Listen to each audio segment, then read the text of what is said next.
Next വന്നിട്ട് civil law. What is civil law? Matters of disputes between individuals or organizations are dealt with under civil law. അതായത് ഡിസ്പ്യൂട്ടുകൾ ഉണ്ടാവുമല്ലോ, തർക്കവും വാദവും തല്ലൂട്ടോ ഒക്കെ ഉണ്ടാവുമല്ലോ. ആര് തമ്മിൽ? Between individuals or organisations. It will be between companies ആവാം, അല്ലെങ്കിൽ LLPs ആവാം, അല്ലെങ്കിൽ പാർട്ട്ണർഷിപ്പ് തമ്മിൽ എന്തെങ്കിലും ഒരു ഓർഗനൈസേഷൻസ്, ഫേംസ്, കടകൾ, ഷോപ്പുകൾ തമ്മിലൊക്കെ എന്തെങ്കിലും ഒരു തർക്കമൊക്കെ വന്നു കഴിഞ്ഞാൽ ആ മാറ്റേഴ്സ് ഉണ്ടാവുമല്ലോ. ഇൻഡിവിജ്വൽസ് എന്ന് പറഞ്ഞത് ആരാണ്? ഇപ്പോൾ വൈഫ് ആൻഡ് ഹസ്ബൻഡ് തമ്മിൽ ഡിവോഴ്സ് കേസൊക്കെ സിവിൽ ലോയിലാണ് വരിക. ഓക്കെ, അപ്പോൾ അതുപോലെ തന്നെ ഇപ്പോൾ ഒരു കോൺട്രാക്റ്റിൽ ഏർപ്പെട്ടു, എന്നിട്ട് എന്ത് ചെയ്തു? പൈസ കൊടുത്തു നമ്മൾ സ്ഥലം വാങ്ങാനൊരു 13 lakh കൊടുത്തു നമ്മൾ. എന്നിട്ട് അവരെന്ത് ചെയ്തു? ആ 13 lakh തന്നില്ല, അതുപോലെ തന്നെ സ്ഥലത്തിൻ്റെ ഭാഗവും തന്നില്ല. അപ്പോൾ നമ്മൾ കേസ് കൊടുത്തിട്ടുണ്ട്. അപ്പോൾ അതേപോലത്തെ ആ കേസൊക്കെ ഇതിലാണ് വരിക? സിവിൽ ലോയിലാണ് വരിക. ഓക്കെ, അപ്പോൾ matters of disputes between the individuals or organisations are dealt with under civil law. അപ്പോൾ ഏതൊക്കെ മാറ്റേഴ്സാണ് സിവിൽ ലോയിൽ വരിക? അപ്പോൾ എന്താണ് സിവിൽ ലോ എന്നുള്ളതാണ് ഇവിടെ പറയുന്നത്. എന്താണ് civil law? Matters of disputes between, ഒരു ഡിസ്പ്യൂട്ടല്ല, ഒന്നിലും കൂടുതൽ disputes between individuals or organisations are dealt എന്ന് പറഞ്ഞാൽ ഡീൽ ചെയ്യുന്നത് എവിടെയാണ്? Dealt with under civil law. Okay, മറ്റോടത്ത് നമ്മൾ എന്തായിരുന്നു പറഞ്ഞത്? Criminal law is concerned with the laws pertaining to the violations of the rule of the law എന്നല്ലേ നമ്മൾ പറഞ്ഞത്. Or public wrongs and the punishment of the same എന്നൊക്കെ നമ്മൾ already പറഞ്ഞു വെച്ചിരിക്കണം. ഇനി ഇതാണ് matters of disputes between individuals or organisations are dealt with under the civil law. ഇത് വളരെ എളുപ്പമാണല്ലേ. ഇനി നെക്സ്റ്റ് നോക്കിയേ, civil codes enforce the violations of certain rights and obligations through the institution of a civil suit. ഇപ്പോൾ civil court, ഇനി കോർട്ടിനെ പറ്റി പറഞ്ഞാൽ സിവിൽ കോർട്ടിൽ എന്തൊക്കെയാണ് ഹെൽഡ് ചെയ്യുന്നത്, എന്തൊക്കെ ആണ് അവിടെ എൻഫോഴ്സ് ചെയ്യുകയെന്ന് പറഞ്ഞാൽ കേസായി മാറുന്നത്? The violations of certain rights and obligations. ഇവിടെയും ക്രിമിനൽ ലോ പോലെ തന്നെ ഇവിടെയും വയലേഷൻ നടന്നു കഴിഞ്ഞാൽ, ആരെങ്കിലും എന്തെങ്കിലും ലംഘിച്ചു കഴിഞ്ഞാൽ ഓഫ് സെർട്ടൈൻ റൈറ്റ്സ്, അതായത് എന്തെങ്കിലും റൈറ്റ്സ് എന്ന് പറഞ്ഞാൽ അവകാശങ്ങളോ, അതുപോലെ തന്നെ ഒബ്ലിഗേഷൻ എന്ന് പറഞ്ഞാൽ ഒരാൾ ചെയ്യേണ്ട ഡ്യൂട്ടിയോ ചെയ്യാതിരുന്നു കഴിഞ്ഞാൽ, അത് വയലേറ്റ് ചെയ്ത് കഴിഞ്ഞാൽ, ഇപ്പം ഞാൻ പറഞ്ഞല്ലോ, നമ്മൾ ഒരു സ്ഥലം വാങ്ങാൻ വേണ്ടി 13 ലക്ഷം രൂപ കൊടുത്തു. നമുക്ക് ആ സ്ഥലം തരണം എന്നുള്ളത് അവരുടെ ഒബ്ലിഗേഷനാണ്. ആ സ്ഥലം നമുക്ക് കിട്ടണം എന്നുള്ളത് നമ്മളെ റൈറ്റാണ്. Because we given the money right, we given the advance money right. അപ്പോൾ അതെങ്ങാനും വയലേറ്റ് ചെയ്ത് കഴിഞ്ഞാൽ നമുക്ക് എന്ത് ചെയ്യാൻ പറ്റും? നമുക്ക് സിവിൽ കോർട്ടിൽ അത് എൻഫോഴ്സ് ചെയ്യാൻ പറ്റും. അപ്പോൾ നമ്മളിപ്പോൾ എത്ര വർഷങ്ങളായെന്നറിയോ ആ ഒരു കേസ് ചെയ്യുന്നത്? It's been 7 or 8 years. Okay, through the institution of a civil suit. So through the institution of a civil suit. ഇപ്പോൾ എങ്ങനെയാണ് നമുക്കത് എൻഫോഴ്സ് ചെയ്യാൻ പറ്റുക? സിവിൽ കോർട്ടിൽ എൻഫോഴ്സ് ചെയ്യാം, സെറ്റ്. പക്ഷെ എങ്ങനെ? Through the institution of a civil suit. Civil suit എന്ന് പറഞ്ഞാൽ, അതായത് സിവിൽ സ്യൂട്ട് എന്ന് പറഞ്ഞാൽ എന്താ ശരിക്കും? കേസ്, അതായത് സിവിൽ കേസ് കൊടുത്തിട്ട് നമുക്ക് എന്ത് ചെയ്യാൻ പറ്റും? അത് സിവിൽ സ്യൂട്ട് എന്ന് പറഞ്ഞാൽ കേസ് എന്നാണ് അർത്ഥം. അപ്പോൾ സിവിൽ സ്യൂട്ട് കൊടുത്തിട്ട് നമുക്ക് എന്ത് ചെയ്യാൻ പറ്റും? അതിനെ എൻഫോഴ്സ് ചെയ്യാനായിട്ട് പറ്റും. Civil court enforce the violation of certain rights and obligations through the institution of a civil suit. എന്ത് വഴിയാണ്? Through the institution of a civil suit. Okay, ഇനി നെക്സ്റ്റ് പോയിന്റ് നോക്കിയാൽ, civil law primarily focus on dispute resolution rather than punishment. വളരെ important പോയിൻ്റാണ്. Civil law എന്താണ് primarily focus ചെയ്യുന്നത്? On dispute resolution. തർക്കങ്ങൾക്കൊരു resolution കാണുക എന്നുള്ളതാണ്. നമ്മൾ ഒരു സൊല്യൂഷൻ കണ്ടതിന് പകരം മെയിനായിട്ടുള്ള അധികാരികൾ സൊല്യൂഷൻ കാണും. അപ്പോൾ അതിനെയാണ് റീസൊല്യൂഷൻ എന്ന് പറയുക. അത് കാണുക, dispute resolution rather than punishment. ഇവിടെ പണിഷ്മെൻ്റ് ഒന്നുമില്ല. ഇവിടുത്തെ ഫ്രേസ് ഏതാണ് ഇമ്പോർട്ടൻറ്റ്? മസ്റ്റ് റിമെമ്പർ ഫ്രേസ് ഏതാ? റീസൊല്യൂഷൻ എന്ന് പറഞ്ഞ ഫ്രേസാണ്. പക്ഷേ ക്രിമിനൽ ലോയിലാണെങ്കിലോ അത് പണിഷ്മെൻ്റ് എന്ന് പറഞ്ഞ ഫ്രേസാണ് മസ്റ്റ് റിമെമ്പർ ചെയ്യേണ്ടത്. അപ്പോൾ ഒന്നും കൂടി പറഞ്ഞേ, Civil law primarily focuses on dispute resolution rather than punishment. Civil law primarily focuses on dispute resolution rather than punishment. ഇപ്പോൾ എന്നോട് ഞാൻ ആസ് എ ചാർട്ടേഡ് അക്കൗണ്ടൻ്റ് ആയി ഞാനിങ്ങനെ ഇരിക്കുകയാണെങ്കിൽ എന്നോട് ചോദിക്കും, ഈ സിവിൽ ലോയും ഈ ക്രിമിനൽ ലോയും തമ്മിൽ വ്യത്യാസം അറിയോ സാധനം? അപ്പം ഞാനിങ്ങനെ യെസ് അപ്പം ഞാൻ ഇംഗ്ലീഷിലാണ് പറയാൻ പാടുള്ളൂ നമ്മൾ. അപ്പോൾ നമ്മൾ പറയും civil law primarily focus on dispute resolution rather than punishment എന്നിങ്ങനെ പറയും. അപ്പോൾ അവർ ഞെട്ടും, വാവ്. അപ്പോൾ അങ്ങനെ ഇമ്പ്രസ് ചെയ്യണോ? പഠിച്ചോളി. അപ്പോൾ civil law primarily focus on dispute resolution rather than punishment. Civil ലോയിൽ പണിഷ്മെൻ്റ് ഒന്നും കൊടുക്കൂല എന്ന് വെച്ചാൽ ശിക്ഷയൊന്നും കൊടുക്കൂല. ശിക്ഷ എന്ന് പറഞ്ഞാൽ അത്രയും ഇതാണല്ലോ, അതായത് ഒരാൾ എന്ത് ചെയ്യുക, തടവ് കൊടുക്കുക അങ്ങനെയൊക്കെയുള്ള സംഭവമാണല്ലോ. പക്ഷേ ഇതിലെന്ന് പറഞ്ഞാൽ തടവ് കൊടുക്കുകയൊന്നുമല്ല. ഇപ്പോൾ ഡിവോഴ്സൊക്കെ ആണെങ്കിൽ എന്താ, രണ്ട് പേരോടും നമ്മൾ പറഞ്ഞ് ഇതാക്കി അവരെ രണ്ടുപേരും നല്ല രീതിയിൽ അവരെ ആക്കി മാറ്റുകയാണല്ലോ ചെയ്യുക. അതുപോലെ ഇപ്പം ഞാൻ ഈ പറഞ്ഞ പ്രോപ്പർട്ടീൻ്റെ കേസ് പറഞ്ഞില്ലേ, അതൊക്കെ സിവിൽ ലോയിലാണ് വരിക. അപ്പം രണ്ട് കൂട്ടരും തമ്മിൽ ഒരു ഒത്തുതീർപ്പിൽക്കാക്കൂലേ, അതിനാണ് ഡിസ്പ്യൂട്ട് റെസൊല്യൂഷൻ എന്ന് പറയുന്നത്. അതാണ് മെയിൻലി ഈ സിവിൽ ലോകളിൽ ചെയ്യുന്നത്. സിവിൽ ലോയേഴ്സൊക്കെ ഡീൽ ചെയ്യുന്നത് ഇതിനെ പറ്റിയിട്ടാണ്. നോക്കിയേ, third fourth point, the act of the process and the administration of the civil law are governed by the code of civil procedure 1908 CPC.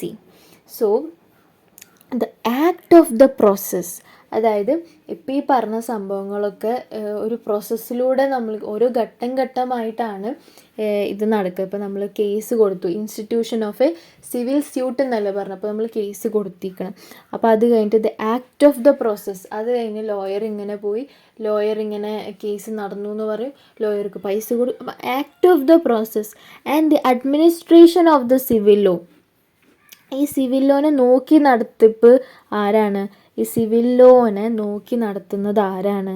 ഈ നിയമത്തിനെ ഗവേൺ ചെയ്യുന്നത് ആരാന്നറിയോ, ഭരിക്കുന്നത് ആരാന്നറിയോ? ദ കോഡ് ഓഫ് സിവിൽ പ്രൊസീജിയറാണ്. ഇവിടെ പ്രൊസീജിയറാണ് കേട്ടോ, പ്രൊസീജിയർ, നടപടിക്രമങ്ങൾ, പ്രൊസീജിയർ, സിവിൽ പ്രൊസീജിയർ. മറ്റോടത്ത് ക്രിമിനൽ പ്രൊസീജിയർ ആണെങ്കിൽ ഇവിടെ സിവിൽ പ്രൊസീജിയറാണ്. 1908 ആണ്, 1908 CPC. അപ്പോൾ നമ്മൾ വായിക്കുമ്പോൾ കോഡ് ഓഫ് സിവിൽ പ്രൊസീജിയർ എന്ന് പറയും. പക്ഷേ ഞാൻ പറഞ്ഞല്ലോ, അബ്രീവിയേഷനിൽ എഴുതുമ്പോൾ എപ്പോഴും ഫസ്റ്റ് എന്ത് വരണം, സിവിൽ പ്രൊസീജിയർ എന്ന് പറഞ്ഞിട്ട് ലാസ്റ്റിലെ കോഡ് വരാൻ പാടുള്ളൂ. പക്ഷെ നമ്മൾ എഴുതുമ്പോൾ അബ്രീവിയേഷൻ അല്ലാണ്ട് എഴുതുമ്പോൾ കോഡ് എന്നുള്ളത് ഫസ്റ്റ് വരണം. Code of civil procedure, okay, code of criminal procedure. പക്ഷെ അബ്രീവിയേറ്റ് ചെയ്യുമ്പോഴോ മറ്റോടത്ത് എങ്ങനെയായിരുന്നു, ക്രിമിനൽ പ്രൊസീജിയർ കോഡ് ലാസ്റ്റ് വരണം. Okay. Anyway, the act of the process and the administration of the civil law are governed by the Code of Civil Procedure 1908. അപ്പം ഈ act of the process ആയാലും അതുപോലെ തന്നെ ഈ administration ആയാലും of the civil law are governed under എന്ന് പറയാം, governed by എന്ന് പറയാം, എന്ത് വേണമെങ്കിലും പറയാം, by the Code of Civil Procedure 1908. And next point നോക്കിയേ, civil law can be further classified into law. ഇതാണ് മെയിൻ. അതായത് ബാക്കിയുള്ള ലോകൾക്കൊന്നും ബ്രാഞ്ച് ഇല്ല. ബ്രാഞ്ച് ഇൻ ദ സെൻസ്, ഇപ്പോൾ ഞാൻ ഫസ്റ്റിൽ ബിഗിനിങ്ങിൽ ഞാനൊരു മൈൻഡ് മാപ്പ് പോലെ പറഞ്ഞില്ലേന്ന്, വാല്യൂർ ഇംപ്രസ് ചെയ്യാൻ വേണ്ടിയിട്ട് ടൈപ്സ് ഓഫ് ലോ എന്ന് പറഞ്ഞിട്ട് criminal law, civil law, common law, principles of natural justice എന്നൊക്കെ പറഞ്ഞിട്ട്. അപ്പോൾ അതിൻ്റെ അടിയിൽ ശരിക്കും ഈ സിവിൽ ലോക്ക് ബ്രാഞ്ചസ് വരണം. കാരണം എന്തുകൊണ്ടാണ്? Civil law can be further classified into എന്ന് പറയുന്നത് ലോ ഓഫ് കോൺട്രാക്ട്. നമുക്ക് അറ്റ്ലീസ്റ്റ് നമ്മൾ ആ ഒരു മാപ്പെങ്കിലും ടൈപ്സ് ഓഫ് ലോ എന്ന് പറഞ്ഞിട്ട് അങ്ങനെയെങ്കിലും വരച്ചാൽ മതി. ഇത്രയും ഡീറ്റെയിൽഡ് പോകണ്ട, പക്ഷെ എന്നാലും അങ്ങനെ വരണം അല്ലേ? എന്തുകൊണ്ടാണ് ഫർദർ ക്ലാസിഫിക്കേഷൻ വരുന്നുണ്ട് civil lock? Law of contract വരുന്നുണ്ട്. ലോ ഓഫ് കോൺട്രാക്റ്റ് എന്ന് പറഞ്ഞാൽ ഞാൻ പറഞ്ഞില്ലേ, കരാറിൽ ഏർപ്പെട്ടു, ഇത് കരാറുകളിൽ ഇതാവൂലേ, ഇത് എഗ്രിമെൻ്റ് എഴുതാമെന്നൊക്കെ പറഞ്ഞ് കേട്ടിട്ടില്ലേ? അപ്പോൾ അങ്ങനത്തെ ലോ ഓഫ് കോൺട്രാക്റ്റ് വരുന്നുണ്ട് ഇതിൽ. പിന്നെ ഫാമിലി ലോ വരുന്നുണ്ട്, ഡിവോഴ്സും കാര്യങ്ങളൊക്കെ. പിന്നെ പ്രോപ്പർട്ടി ലോ വരുന്നുണ്ട് ഇതിൽ. പിന്നെ ലോ ഓഫ് ടോർട്ട് വരുന്നുണ്ട് ഇതിൽ. അപ്പം ഇതിനൊക്കെ പറ്റി ഡീറ്റെയിൽഡായിട്ട് നമ്മൾ ഇത് ലോയിൽ തന്നെ പഠിക്കും കേട്ടോ. അപ്പോൾ ഏതൊക്കെയാണ് ഫാമിലി ലോ, പിന്നെ ഡിവോഴ്സ് കൊടുത്താൽ മതി. പ്രോപ്പർട്ടി ലോ എന്ന് പറഞ്ഞപ്പോൾ ഞാൻ പറഞ്ഞ കേസ് കൊടുത്താൽ മതി. അഡ്വാൻസ് ഒക്കെ കൊടുത്തിട്ട് നമുക്ക് സ്ഥലം തരാണ്ട് ഇരിക്കുന്ന ഒരു അവസ്ഥ ഉണ്ടാവില്ല. Violation of the rights and obligations. നമുക്ക് സ്ഥലം തരാമെന്നുള്ളത് നമുക്ക് കിട്ടുക എന്നുള്ള നമ്മളെ റൈറ്റാണ്. അത് കൊടുക്കണം എന്നുള്ളത് അവരുടെ ഒബ്ലിഗേഷനാണ്, right. So property law and the law of tort. Law of tort എന്ന് പറഞ്ഞാൽ എന്താ എന്നറിയോ? അതായത് trespass to land, trespass to goods. അതായത് അതിക്രമിച്ചിട്ട് ഒരാളെ ലാൻഡ് നമ്മൾ കീഴ്പ്പെടുത്തൂലേ. അതായത് മറ്റൊരാൾ ഓണർഷിപ്പിലായിരിക്കും, പക്ഷെ നമ്മളെയാന്ന് പറയില്ലേ. അതുപോലെ തന്നെ ഗുഡ്സ് അതൊക്കെ ഒരാളുടേതായിരിക്കും, പക്ഷെ അങ്ങനെ അതിക്രമം കാണിക്കില്ല. അതിനാണ് ഈ ലോ ഓഫ് ടോർട്ട് അതിലാണ് വരുന്നത്. ഓക്കെ. സോ അപ്പോൾ സിവിൽ ലോയുടെ ഫർദർ ക്ലാസിഫിക്കേഷൻ ഏതൊക്കെയാണ്? Law of contract, family law, property law, law of tort. അപ്പോൾ ഫസ്റ്റ് ആണ് 2 ലോകൾ, law of contract, law of tort, പിന്നെയാണ് family law, property law. Law last വരുന്നു, അത്രേ ഉള്ളൂ. ഫസ്റ്റിൽ ലോ വരുന്നത് ലോ ഓഫ് കോൺട്രാക്റ്റും ലോ ഓഫ് ടോർട്ടും, പിന്നെ ലാസ്റ്റിൽ ലോ എന്ന് പറഞ്ഞ വേർഡ് വരുന്നത് ഫാമിലി ലോ, പ്രോപ്പർട്ടി ലോ. പഠിച്ചില്ലേ? Simple. Some of the examples of the civil offences. സിവിൽ കുറ്റങ്ങൾ ഏതൊക്കെയാണ്? Are breach of contract. അതായത് ഒരു കരാറിൽ ഏർപ്പെട്ടിട്ട് അത് എന്ത് ചെയ്യുക, അത് തെറ്റിക്കുക. അതായത് ഇപ്പം നമ്മൾ പറയാണ്, നമ്മൾ 13 ലക്ഷം കൊടുക്കാമെന്ന് പറഞ്ഞു, കൊടുത്തു. പക്ഷെ അവർ ലാൻഡ് തരാമെന്ന് പറഞ്ഞു, തന്നില്ല. അപ്പോൾ എന്താ, അവിടെ ഒരു വീഴ്ച വന്നില്ലേ? വാക്ക് പറഞ്ഞിട്ട് അത് പാലിക്കാതാവുമ്പോഴാണ് അതിനെ ബ്രീച്ച് എന്ന് പറയുന്നത്. Breach of contract. Non delivery of goods. പിന്നെ നോൺ ഡെലിവറി ഓഫ് ഗുഡ്സ് ഉണ്ട്. അതായത് നമ്മൾ ഇന്ന ദിവസം ഇൻഡിപെൻഡൻസ് ഡേയുടെ അന്ന് ബിസ്ക്കറ്റുകളൊക്കെ കൊടുക്കാൻ വേണ്ടിയിട്ട് ഒരു ബിസ്ക്കറ്റ് ഫാക്ടറിയിൽ പ്രിൻസിപ്പാൾ പോയിട്ട് ഓൾറെഡി ഡേ ബിഫോർ യെസ്റ്റർഡേ പറഞ്ഞിട്ടുണ്ടായിരുന്നു. പക്ഷേ ആ ഒരു ടൈമിന് നമ്മളെ ഇൻഡിപെൻഡൻസ് ഡേ സെലിബ്രേഷൻ്റെ അന്ന് ബിസ്ക്കറ്റ് വന്നില്ല. അപ്പോൾ അതിൻ്റെ അർത്ഥം എന്താ, അഡ്വാൻസ് കൊടുത്തിട്ടുണ്ടായിരുന്നു. അപ്പോൾ നോൺ ഡെലിവറി ഓഫ് ഗുഡ്സ് അവിടെ സംഭവിച്ചു. അപ്പം നമുക്ക് ഇവിടെ സിവിൽ കേസ് കൊടുക്കാൻ പറ്റും for the penalty and all, for the ഒരു പണിഷ്മെൻ്റ് എന്നുള്ള രീതിയിൽ കേസ് കൊടുക്കാൻ പറ്റും. പിന്നെ non payment of dues to lender. അതായത് ലെൻഡർ എന്ന് പറഞ്ഞാൽ നമുക്ക് പൈസ തന്ന ആളുണ്ടാവുമല്ലോ, അയാൾക്ക് നമ്മൾ തിരിച്ച് പൈസ കൊടുക്കാണ്ടിരിക്കില്ലേ. അപ്പോൾ non payment of dues to lender. പിന്നെ ഓർ സെല്ലർ ഡിഫമേഷൻ. പിന്നെ വേറൊന്നാണ് സെല്ലർ ഡിഫമേഷൻ. സെല്ലറെ പറ്റിയിട്ട് അപവാദം പറയുക, അതൊക്കെ ഇവിടെ വരും. ഇപ്പോൾ മാനഹാനിക്ക് കേസ് കൊടുത്തു എന്നൊക്കെ പറയില്ല, അതൊക്കെ ഈ സിവിൽ ലോയിലാണ് നമ്മൾ ചെയ്യുക. സെല്ലർ ഡിഫമേഷൻ, പിന്നെ breach of contract and disputes between landlord and tenant. അത് ഒന്നിച്ചാണ് കേട്ടോ. ബ്രീച്ച് ഓഫ് കോൺട്രാക്റ്റ് 2 വട്ടം വരുന്നില്ല എന്ന് ചോദിക്കരുത്. Breach of contract and disputes between landlord and tenant. അതായത് അവിടെ എന്തോ വാക്ക് കൊടുത്തത് ലംഘിച്ചിട്ട് അവിടെ പിന്നെ തർക്കം വന്നു. ആര് തമ്മിൽ? ലാൻഡ് ലോഡും ടെനൻറ്റും. ലാൻഡ് ലോഡ് എന്ന് പറഞ്ഞാൽ ആ ലാൻഡിൻ്റെ ഉടമസ്ഥൻ, പക്ഷെ ടെനൻ്റ് എന്ന് പറഞ്ഞാൽ അവിടെ ഫാർമർ, അവിടുത്തെ കാര്യങ്ങൾ നോക്കണ ഫാർമർ. ക്രിമിനൽ ലോയിൽ 5 പോയിൻറ്റ്സേ പഠിക്കാനുണ്ടായിരുന്നുള്ളൂ, പക്ഷേ സിവിൽ ലോയിൽ നമുക്ക് 6 പോയിൻറ്റ്സ് ഉണ്ട്. അപ്പം ഒന്നുകൂടി റിപ്പീറ്റ് ചെയ്യല്ലേ. അപ്പോൾ എന്തായിരുന്നു? Matters of disputes between the individuals or organisations are dealt with under civil law. പിന്നെന്താ പറഞ്ഞത്? Civil codes enforce the violations of the rights and obligations through the institution of a civil suit. അപ്പം വെറും rights and obligation അല്ല, certain rights and obligations through the institution of a civil suit. Civil law primarily focus on dispute resolution rather than punishment. ഇനി ഒന്നും കൂടെ നോക്കിയേ. The act of the process and the administration of the civil law are governed by the Code of Civil Procedure 1908. So the act of process and the administration of the civil law are governed by the Code of Civil Procedure 1908. Okay. അപ്പോൾ 1973 എന്ന് പറഞ്ഞിട്ടുള്ള നമ്മളെ code of criminal procedure ഇല്ലേ, അതിന് മുമ്പ് വന്നിട്ടുള്ളതാണ് ഈ civil ലോയുടെ കേട്ടോ. അപ്പോൾ കാരണം അത് 1973 കോഡ് ഓഫ് ക്രിമിനൽ പ്രൊസീജിയർ വന്നത്, പക്ഷേ ഇത് അതുക്കും മുമ്പ് വന്നിട്ടുണ്ട്. 1908 കോഡ് ഓഫ് സിവിൽ പ്രൊസീജിയർ വന്നിട്ടുണ്ട്. So the act of process and the administration of the civil law are governed by the Code of Civil Procedure 1908, and civil law can be further classified into law of contract, law of tort, family law, and property law. And some of the examples of the civil offences are the breach of contract, non-delivery of goods, non-payment of dues to the lender or seller, defamation, breach of contract, and disputes between the landlord and tenant. അപ്പോൾ 5 examples ആണ് പറഞ്ഞിട്ടുള്ളത്. എൻ്റെ ഇപ്പോൾ ഒന്ന് repeat ചെയ്തേ. ഫസ്റ്റത്തെ point പറഞ്ഞേ, matters of dispute between individuals or organisations are dealt with under civil law. ഇപ്പം ഇനി ഞാൻ കാണുന്നുണ്ട് പറഞ്ഞുതരാം. Matters of dispute between individuals and organisations are dealt under the civil law. Okay, next point, civil codes enforced. ഇതെനിക്ക് നല്ലോണം അറിയാം.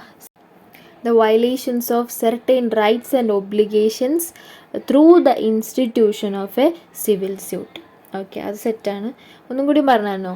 Civil code enforce the violation of the certain rights and obligations through the institution of a civil suit. Okay, in a civil law primarily focus on dispute resolution rather than the punishment. ഒന്നും കൂടി പറഞ്ഞേ, civil law primarily focus on dispute resolution rather than the punishment. In the act of the process and the administration of the civil law are governed by the Code of Civil Procedure 1908. Okay, ഇത് ഞാൻ ഒന്നും കൂടി പറഞ്ഞുതരാം, കാണാണ്ടാ പറയുന്നത്.